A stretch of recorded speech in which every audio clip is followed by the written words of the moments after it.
हुक्मा जमात टीआरएस के रुकने कानून साज काउंसिल के कविता, जिनको गुज़िश्ता रोज सीबीआई ने दिल्ली शराब पॉलिसी मामले में पूछगछ की नोटिस दी थी, आज सीबीआई को एक चिट्ठी लिखी और ये मुतालबा किया कि उन्हें एफआईआर की कॉपी हवाले की जाए ताकि वो सीबीआई को जवाब देने की तैयारी करे।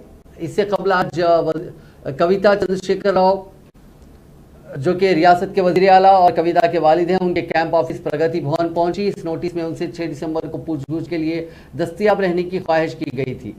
कविता जो केसीआर की दुख्तर है, उन्होंने इस नोटिस के जवाब में कहा था कि वो 6 दिसंबर को पूछगछ के लिए अपने घर पर दस्तयाब रहेंगी। गुज़िश्ता रोज कौमी जांच एजेंसी की जानिब से जारी करदा इस नोटिस के पेश नज़र आज उनकी प्रगति भवन में आमद को अहमियत हासिल हो गई। बताया जाता है कि कविता ने पहले ही कानूनी माहिरीन से इस मसले पर बात की है। उनकी प्रगति भवन रवानगी के मौके पर हुक्मरान जमात टीआरएस के कायदीन और कारकुनों ने कविता की क़यामगाह पहुंचकर उनसे यकजहती का इजहार किया।